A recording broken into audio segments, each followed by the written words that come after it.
Eh bien, il faut croire que j'aime les rendez-vous du dimanche avec vous quand la météo, eh bien, n'est pas au rendez-vous, les amis, puisque, en effet, actuellement, en tout cas en Ile-de-France, c'est pas le meilleur moment pour sortir faire de la moto, mais c'est parfait, puisque on se retrouve pour une nouvelle FAQ dans laquelle je réponds à toutes les questions que vous me posez sur ma story Instagram, sur le compte Roadsters TV. C'est excessivement simple. Si vous ne l'avez pas encore dans vos petits signets, n'hésitez pas à aller y faire un tour puisque, eh bien, régulièrement, je réponds à toutes ces questions que vous me posez. Et aujourd'hui, on a des trucs extrêmement intéressants à aller regarder. Mais avant toute chose, j'aimerais qu'on fasse un petit tour sur l'actualité du monde de la moto, parce que je vous ai publié quand même des trucs assez sympathiques, dont notamment, eh bien juste ici, la FAQ de la semaine dernière, où on parle des boîtiers éthanol pour les motos, puisque la législation est en train d'évoluer et qu'il pourrait se produire que ce soit intéressant de le faire. L'essai tant attendu de la BMW F450 GS que vous pouvez aller regarder. Je remercie encore une fois BMW France de nous avoir invités et d'avoir permis de tester cette nouvelle petite machine baroudeuse, l'incarnation finalement de l'esprit Geländstrasse, mais sur une cylindrée plus réduite. Norton Manx Air, nous avons enfin le prix français de la machine et croyez-moi, ce dernier risque de vous choquer. Et pour vous spoiler un petit peu plus dans le bon sens que dans le mauvais, et finalement, eh bien BMW a dévoilé sa vision K18 lors du Concorso d'Eleganza de la Villa d'Este, dans lequel on avait déjà pu avoir l'occasion de voir des choses un petit peu folles, comme par exemple la R20. N'hésitez pas à aller le regarder, ça nous donne une indication sur le futur de BM, notamment au niveau de son architecture 6 cylindres. Il y a des trucs assez chouettes à aller regarder.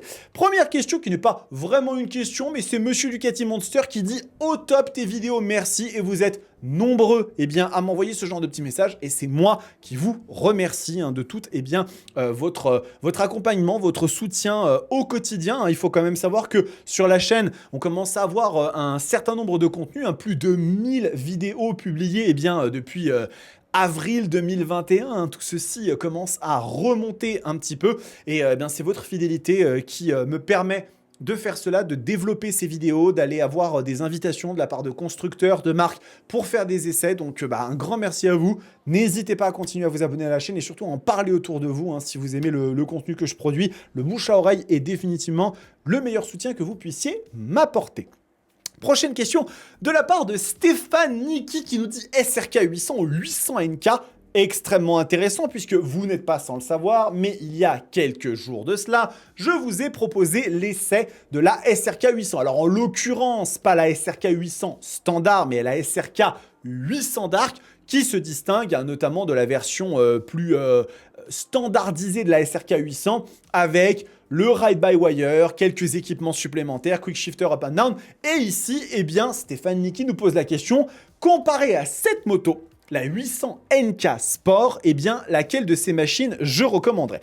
Et, écoutez, je pense que c'est vraiment une affaire de goût personnel, même s'il existe des choses un peu objectives qu'on peut évoquer sur l'une et sur l'autre des machines, mais j'ai tendance à dire que, déjà, ça se joue à l'architecture moteur, puisque la 800 NK est un bicylindre, directement dérivé de celui de la 790 Duke, donc c'est une moto qui va être très intéressante pour celles et ceux d'entre vous qui aimaient bien avoir, vous savez, un petit truc un peu énervé en termes de couple à bas régime. C'est quelque chose qui est, pour ma part, plus dans mon esprit. Et puis, pour celles et ceux d'entre vous qui préféraient les 4 cylindres, du coup, la SRK 800 répond très bien à cette demande-là.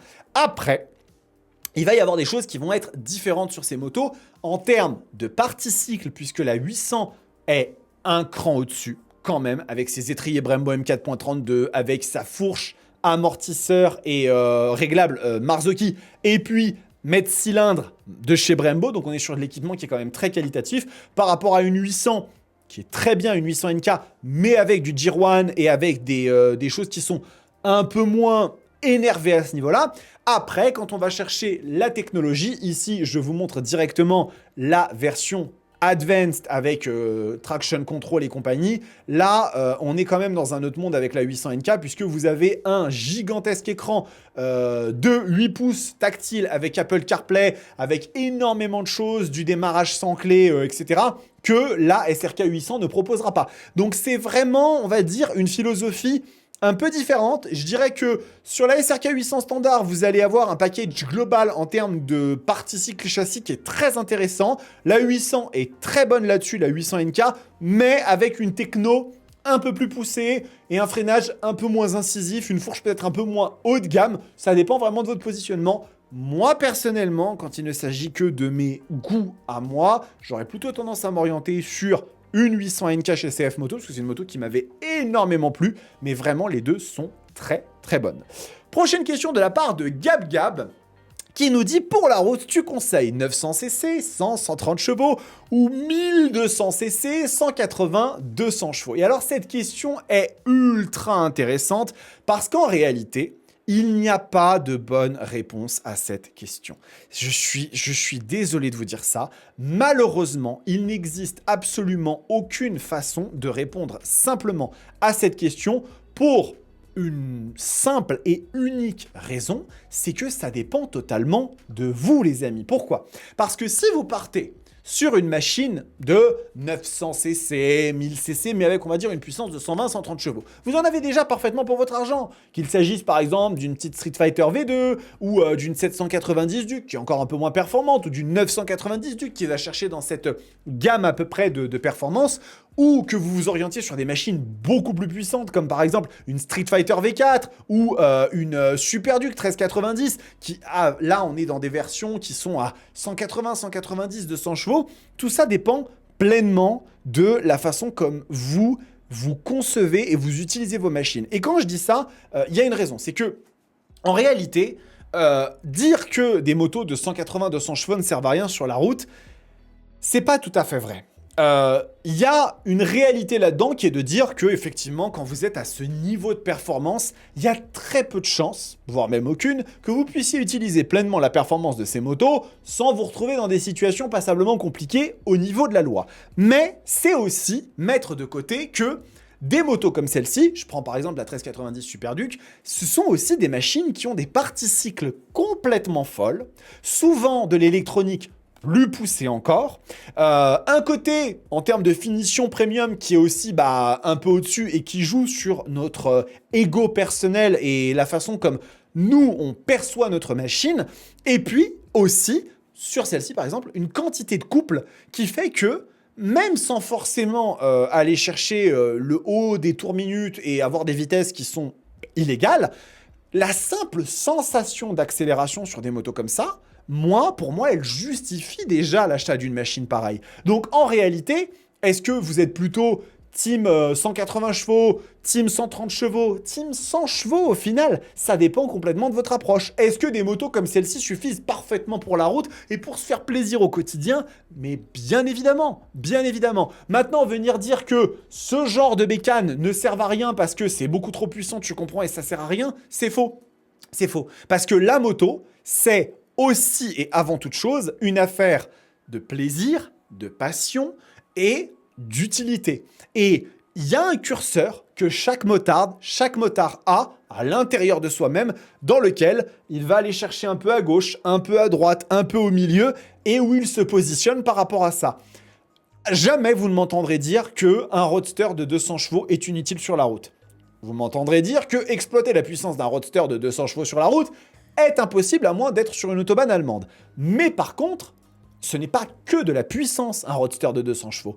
C'est tout le reste. Les équipements, la partie cycle, la technologie, la finition, l'aura que ça dégage. Et ça, vous voyez, moi, j'ai jamais eu aucun problème à le dire et je continuerai à le dire.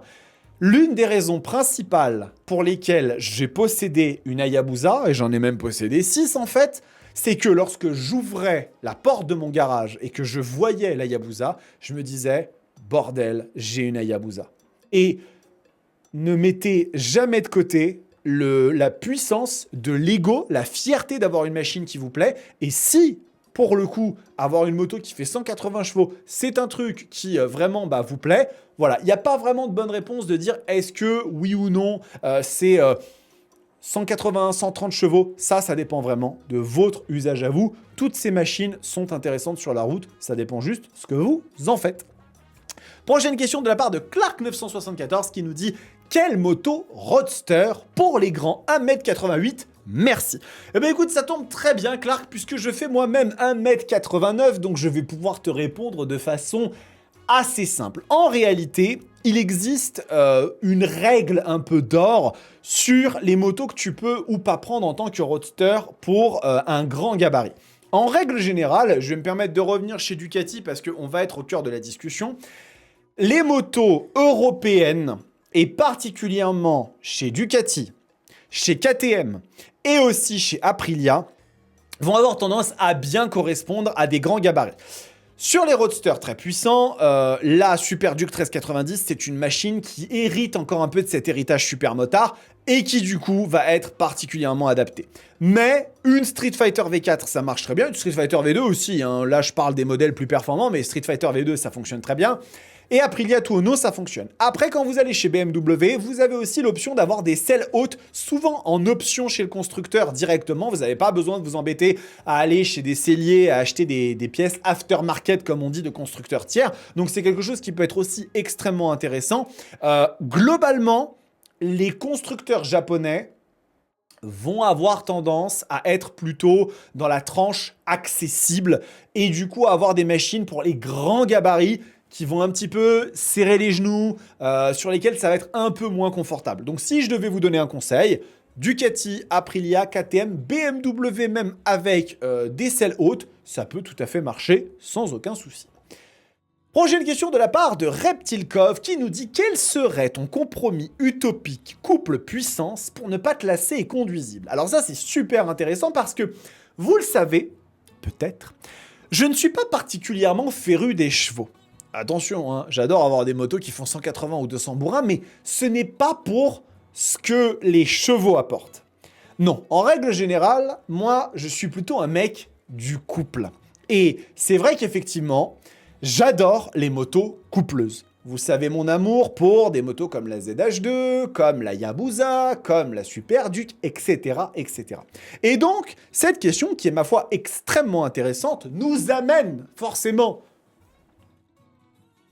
au monument, bien sûr, la Super Duke 1390, qui est, à mon sens, un excellent exemple d'une moto vraiment bien équilibrée au niveau à la fois de la puissance et du couple, mais néanmoins, il n'y a pas nécessairement besoin d'aller sur autant de puissance pour qu'il y ait pour moi un compromis idéal. Et à mon sens, ce compromis, on va plutôt le trouver sur des machines comme la BMW R1300R, qui, je vous le montre, hein, si on va dans les données et les équipements pour que vous ayez les chiffres de la machine, on est sur un bicylindre de 1300 cc qui fait donc 145 chevaux.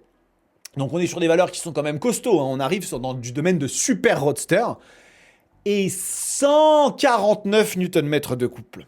C'est-à-dire que c'est une machine, si on se pose un petit peu 2 secondes, qui fait autant de chevaux que de couple, voire même plus de couple que de chevaux, mais on n'est pas non plus sur une Yamaha MT-01 de l'époque où on avait 160 Nm et 90 chevaux, parce que c'est aussi un équilibre. Il faut que la machine puisse quand même dérouler un petit peu, sinon c'est vraiment du bop, bop, bop, et du coup on est plus sur une philosophie un peu custom, alors que sur ce genre de moto, on est vraiment sur quelque chose de très cool. Après attention, le couple, la puissance, tout ça, ça s'exprime de façon assez unique à chaque machine, l'architecture moteur va beaucoup jouer. Typiquement, par exemple, sur une Street Fighter V4, vous allez être aujourd'hui sur le roadster le plus puissant de la production. Je vous rappelle que c'est une moto qui fait 214 chevaux et qui fait aussi 120, 130 Nm de couple, 120 Nm de couple, qui s'exprime très haut dans les tours, 11 250 tours minute. Mais la version précédente, qui faisait 208 chevaux, eh ben elle avait un couple qui était relativement abaissé,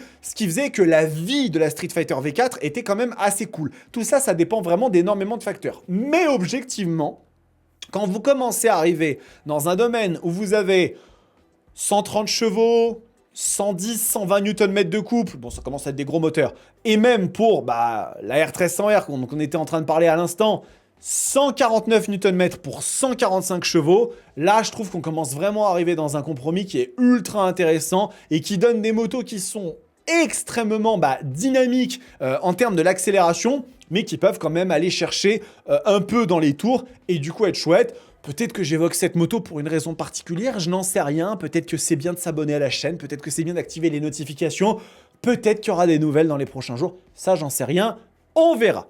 Dernière question de la part de AZNBK qui nous dit « Bonjour Roadsters TV, bonjour à toutes et à tous. Pensez-vous que KTM puisse sortir une hyper sportive ?» Question ultra intéressante parce que les récentes annonces de KTM, elles ont un petit peu touillé comme ça les internets et nous font réfléchir, nous font nous demander quel est l'avenir de Matty Goffen là-dessus. Alors, peut-être que vous avez vu, mais il existe des rumeurs qui diraient que KTM pourrait se retirer du MotoGP au profit peut-être de CF Moto. Ceci, ce sont des rumeurs à l'instant T, on n'a pas forcément d'informations concrètes, mais si ça venait à être le cas, ça pourrait remettre en question le positionnement sportif de KTM, mais à mon sens, ça ne le remettrait en question que sur la partie compétition. Qu'est-ce qui me fait penser que KTM, d'un côté, pourrait sortir une hyper sportive? Selon moi, déjà, la RC8, ça fait très longtemps qu'elle a disparu. Vous vous souvenez peut-être de la RC8, c'était l'hyper sportive de KTM, machine qui faisait 180 chevaux, extrêmement intéressante à l'époque, et c'est elle qui a notamment donné naissance au LC8 de la 1390 Super Duke. Et il y a quelques jours, je vous en avais fait une vidéo, KTM a présenté une moto qui, à mon sens, est lourde de signification. Cette moto, c'est tout simplement la 1390 Super Duke RR Track, une version non homologuée de la Super Duke RR qui est capable notamment de sortir du LC8 plus de 202 chevaux. Et lorsqu'on commence à avoir ce genre de performance, on commence à se poser la question légitimement de se dire mais KTM, ils ont finalement tout ce qu'il faut pour sortir une hyper sportive. Ils ont la moto, le châssis de la machine est exceptionnel, vous lui mettez des éléments de suspension qui sont encore un peu meilleurs, vous lui mettez des demi-guidons, du carénage, basta cosy, on n'en parle plus. Et il est vrai qu'effectivement, de l'autre côté, nous avons cette moto, la 990 RCR, qui est une machine bien née, pas forcément en termes de fiabilité, je sais qu'il y a des retours, mais en termes de ce qu'elle procure comme sensation de conduite, avec des équipements qui sont dingues, avec des étriers Brembo et Pure, donc on est déjà sur le top du top du top, et donc du coup, KTM pourrait effectivement profiter de cela pour se dire, on part sur cette base, en essayant de l'adapter et de la rendre disponible pour la route, homologué pour la route, et on fait une hyper sportive sur cette base-là. La seule chose qui me pose un petit souci sur la possibilité de KTM de sortir une hyper sportive, c'est qu'en fait, lorsque la RC8 a été retirée du marché, la justification de KTM, c'était qu'en fait, c'était trop dangereux, globalement, d'avoir des hyper sports sur la route. Ce qui est quand même un petit peu ironique quand on sait qu'aujourd'hui, il y a des roadsters de 190 chevaux et 145 Nm de couple qui arpentent un peu nos bancs de bitume. Mais du coup, avec l'évolution de KTM, avec le départ de justement Stéphane Pirer, avec le rachat, entre guillemets, de la dette par Bajaj, puis de nouveau par KTM eux-mêmes, et potentiellement la sortie de KTM du MotoGP, ça ferait aussi un certain nombre de dizaines de millions d'euros d'économisés qui pourraient être injectés là-dedans. Et à mon sens, je ne sais pas ce que vous en pensez, mais je pense honnêtement que voir KTM débarquer avec une hyper sportive, ce serait une image de marque très forte qui pourrait justement pas faire des ventes exceptionnelles en termes de volume, parce que ce n'est pas l'objectif d'une hyper sport, mais dire on a annoncé des trucs bien, on fait des choix rationnels en termes de la compétition parce qu'aujourd'hui, on veut vraiment se recentrer sur la route et sortir une machine marquante et mémorable pour montrer qu'on revient sur le segment. Écoutez, dites-moi un petit peu ce que vous en pensez. Je suis extrêmement preneur et curieux de vos avis. Mais ce qui est sûr et certain, c'est que si un jour, une 1390 RCR venait à sortir, je serais l'une des premières personnes à la tester. J'en ai rien à faire. Cette FAQ est terminée, les amis. J'espère qu'elle vous a plu. N'hésitez pas à me dire ce que vous en avez pensé dans les commentaires et puis à vous abonner à la chaîne. Vraiment, hein. Si vous n'avez qu'une seule chose à faire pour me soutenir, c'est celle-là. C'est la meilleure force que vous puissiez m'envoyer. On se retrouve très très vite pour de nouveaux contenus. Il est possible, comme je vous l'ai dit pendant cette vidéo, qu'il y ait des choses intéressantes dans les prochaines périodes, comme ça, jours, semaines, j'en dis pas plus. En attendant, prenez soin de vous, kiffez vos bécanes. Ciao!